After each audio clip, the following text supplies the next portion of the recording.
ഉണർവ് കാൽവറിയിലെ അടിപ്പിണറിന്റെ കരം ചലിക്കുന്ന രാത്രിയായി മാറട്ടെ. പിന്മഴയുടെ കാലത്ത് യഹോവയോട് മഴയ്ക്ക് വേണ്ടി അപേക്ഷിക്കാൻ മിന്നൽ പിണറിനെ അയക്ക്. ഹൈ റേഞ്ചിനകത്ത് ഒരു അന്ത്യകാലത്തിന്റെ ഉണർവ് ഗ്രാമങ്ങളിലെ പട്ടണങ്ങളിൽ പരിശുദ്ധാത്മാവ് ഈ ദിവസങ്ങൾ പകരുന്ന രാത്രിയായി മാറട്ടെ. കർത്താവിന് വേണ്ടി ചില കുഞ്ഞുങ്ങൾ എഴുന്നേൽക്കട്ടെ. ഇന്ന് രാത്രി വാഗമൺ ഒരു ടൂറിസ്റ്റ് കേന്ദ്രം മാത്രമല്ല, പ്രിയ പിതാവേ, ആരാധനയുടെ മഹത്വം വെളിപ്പെടുന്ന ദേശമായി தேவன் வல்லமை, ஆண்டவரின் வல்லமை இந்த நாட்களில் உண்மையான உயிராകുന്ന ദേവൻ വല്ലமை വെളിപ്പെടുന്ന പട്ടണമായി മാറട്ടെ. കടന്നു വന്ന കുഞ്ഞുങ്ങളെ എല്ലാവരെയും ദൈവം അനുഗ്രഹിക്കണമേ. ആരെങ്കിലും ഭാരത്തോടെ ആയിട്ടുണ്ടെങ്കിൽ ഇന്ന് രാത്രി വിടുവിക്കപ്പെടട്ടെ. ഇവിടുത്തെ കച്ചവടക്കാർ അനുഗ്രഹിക്കപ്പെടട്ടെ, ആലയങ്ങൾ അനുഗ്രഹിക്കപ്പെടട്ടെ, കൂലിവേലക്കാർ അനുഗ്രഹിക്കപ്പെടട്ടെ, ദൈവദാസന്മാർ അനുഗ്രഹിക്കപ്പെടട്ടെ, സഭകൾ അനുഗ്രഹിക്കപ്പെടട്ടെ.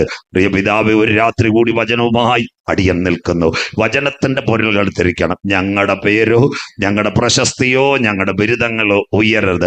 ക്രൂശിൽ ഞങ്ങൾക്ക് വേണ്ടി അവസാനത്തുള്ളി രക്തം ഊറ്റിക്കൊടുത്ത യേശു അപ്പച്ചന്റെ നാമം മാത്രം ഈ കൺവെൻഷൻ കൂട്ടങ്ങളിൽ ഉയരും. ആദ്യോടന്ത തിരുശാനത്തിൽ മറയ്ക്ക് മക്കളെ വിടുതലോടെ കടത്തിവിടും. മഹത്വവും പുകഴ്ചയും അങ്ങയ്ക്ക് യേശു ക്രിസ്തുവിൻ ധന്യ നാമത്തിൽ തന്നെ.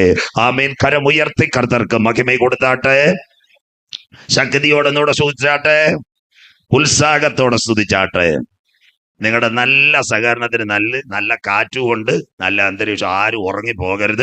നമുക്ക് നല്ലതുപോലെ നമുക്ക് അല്പസമയം വചനം കേൾക്കാം. இந்த நாள்களில் உலகத்தின் முடிவும் கடைசிக்கால செய்திகள் உண்மையான செய்திகள் കേൾക്കുക. ഇനി ശ്രദ്ധയോടെ നിങ്ങൾ വചനങ്ങളൊന്നും എടുക്കണ്ട. പറയുമ്പോൾ നിങ്ങൾ ബൈബിൾ നോട്ട് ചെയ്യാം. 31,173 വാക്യങ്ങൾ, 39 പഴയ നിയമ ഗ്രന്ഥങ്ങൾ, 27 പുതിയ നിയമ പുസ്തകങ്ങൾ, 66 ഗ്രന്ഥങ്ങളുടെ സമാഹാരം ഹോളി ബൈബിൾ, 1189 അധ്യായങ്ങൾ വിശുദ്ധ ബൈബിൾ, 39 പുസ്തകങ്ങൾ പഴയ നിയമത്തിൽ, പുതിയ നിയമത്തിൽ 27 പുസ്തകങ്ങൾ, 66 ഗ്രന്ഥങ്ങളുടെ സമാഹാരമാ നമ്മുടെ കരങ്ങളിലിരിക്കുന്ന വിശുദ്ധ വേദ പുസ്തകം. അതിനാസ്പദമായി പുതിയ നിയമത്തിൽ 5 തലങ്ങളുണ്ട്. 1 സുവിശേഷം, 2 സഭയുടെ ചരിത്രം, 3 വലിയ ലേഖനം, 4 ചെറിയ ലേഖനം, 5 വിശുദ്ധ വെളിപ്പാട് പുസ്തകം, ലോകത്തിൽ അന്ത്യകാലത്ത് സംഭവിക്കുന്ന സംഭവങ്ങൾ. ആസ്പദമായി ഇന്ന് രാത്രി തൊട്ടുവച്ചത് മത്തായി സുവിശേഷമാ. മത്തായി സുവിശേഷങ്ങളിൽ മുൻപോട്ട് വരുന്നത് മശിഹായുടെ പറ്റിയുള്ളൊരു കാര്യം അതിനകത്ത് കാണുന്നത്. 4 സുവിശേഷങ്ങളെ പറ്റി പഠിക്കുമ്പോൾ മത്തായി യേശുക്രിസ്തുവിന്റെ മശിഹാത്വം, മർക്കോസ് യേശുക്രിസ്തുവിന്റെ ദാസത്വം, ലൂക്കോസ് യേശുക്രിസ്തുവിന്റെ മനുഷ്യത്വത്തെ വരച്ചു കാട്ടുന്നു, യോഹന്നാൻ യേശുക്രിസ്തുവിന്റെ ദൈവത്വത്തെ വരച്ചു കാട്ടുന്നു. ശ്രദ്ധയോടെ ഇവിടെ മത്തായി സുവിശേഷം എന്നാരംഭിച്ചു എന്നെഴുതി AD 37 മത്തായി എന്ന എഴുത്തുകാരിൽ കൂടി എഴുതിയതാ മത്തായി സുവിശേഷം. 1278 വാക്യങ്ങൾ മത്തായി സുവിശേഷം, 28 അധ്യായങ്ങൾ, 5 കഥാപാത്രങ്ങളെ സ്വർഗം വരച്ചു കാണിക്കുന്നു. 1 യേശു, 2 അമ്മ മറിയാമ്മച്ചി, 3 ശ്രാപക യോഹന്നാൻ, 4 ഹേരോദാവ്, 5 പീലാത്തോസ്. 5 പട്ടണങ്ങൾ സ്വർഗം ഇതിൽ വരയ്ക്കുന്നു. 1 ബേത്ലഹേം, 2 ശമരിയ, 3 യഹൂദ്യ, 4 ഒലിവുമല, 5 കാൽവറി മല.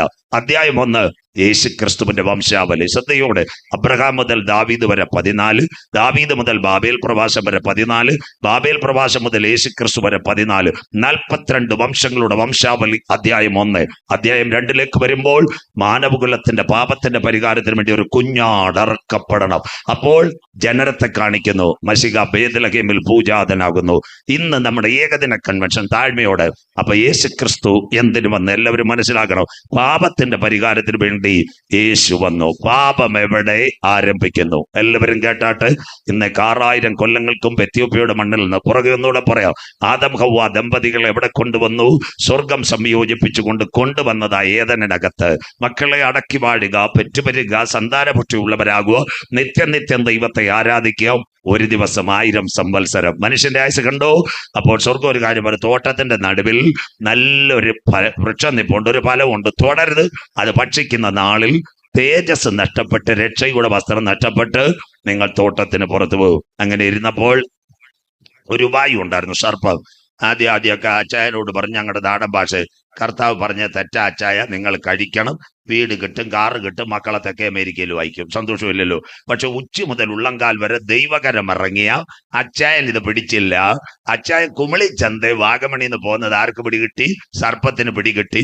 അമ്മാമ്മയുടെ വാട്സപ്പ് നമ്പറും കിട്ടി. മനസ്സിലാകുന്നവർക്കായി ആദ്യം പ്രൈസലോട് അടിച്ചു, പിന്നെ പൂവടിച്ചു, ഹല്ലേലൂയ അടിച്ചു. അമ്മാമ്മ ഏകദേശം ഒത്തു വന്നപ്പോൾ ഞങ്ങളുടെ ഉപദേശിമാര് പറഞ്ഞതുപോലെ വീട് കിട്ടും, കാറ് കിട്ടും, ഈ കർത്താവ് പറഞ്ഞ തെറ്റാവും. അപ്പൊ അമ്മാമ്മ ട്രാക്കി വന്നപ്പോൾ സർപ്പം ഒരു കാര്യം പറഞ്ഞു, മൊത്തവും കൂടെ കഴിക്കരുത്, കുമിളിന്ന് വരുന്ന അച്ചായന് കൊടുക്കാൻ വേണ്ടി ബാക്കി ഫ്രിഡ്ജിലും വെച്ചേക്കണം. മനസ്സിലാകുന്നവർക്ക് ശ്രോത്രം കണ്ടു. അപ്പൊ ആദ്യം എന്ത് ചെയ്തു? അമ്മാമ്മ കഴിച്ചു, കുമിളി ചന്തയിൽ പോയിട്ട് വന്ന് അച്ചായനും കൊടുത്തപ്പോൾ സ്വർഗത്തിന്റെ ക്യാമറ ഇറങ്ങി. സ്വർഗം ചോദിച്ച കാര്യമുണ്ട്, ആദ്യമേ നീ എന്തിനാ കഴിച്ച്? അന്ന് ആ ഭാര്യയും ഭർത്താവും വഴക്ക് തുടങ്ങിയല്ല, കട്ടപ്പനയിലല്ല ആദ്യത്തെ ഭാര്യയും ഭർത്താവും വഴക്ക് തുടങ്ങിയ. മനസ്സിലാകുന്നവർക്കായി ഹവ്വായെ ചോദിച്ചുകൊണ്ട് ആദം പറഞ്ഞു, നീ തന്ന ഈ നാരി എനിക്ക് തന്നു, ഞാനും തിന്നു. മനസ്സിലാകുന്നവർക്കായി സന്തോഷമില്ലല്ലോ, മനസ്സിലാകുന്നവർക്കായി. അങ്ങനെയെങ്കിൽ അവിടെ രക്ഷയുടെ തേജസ് നഷ്ടപ്പെടുത്തി അവർ തോട്ടത്തിൽ നിന്ന് പുറത്തായി. ദൈവം വെച്ച കാർമിക നിയമത്തെ വിവാഹത്തോടു കൂടി കൊണ്ടുവന്ന് ഏതനകത്ത് വെച്ചിട്ട് ദൈവം വെച്ച കൽപ്പനയെ നിരസിക്കുമ്പോൾ പാപം അവിടേക്ക് വന്നു. ഇനി ആട്ടുംകുട്ടിയുടെ പരമയാഗം എവിടം തൊട്ട് ഇത് തുടങ്ങുന്നു? കൽദയ പട്ടണമായ ഊരിൽ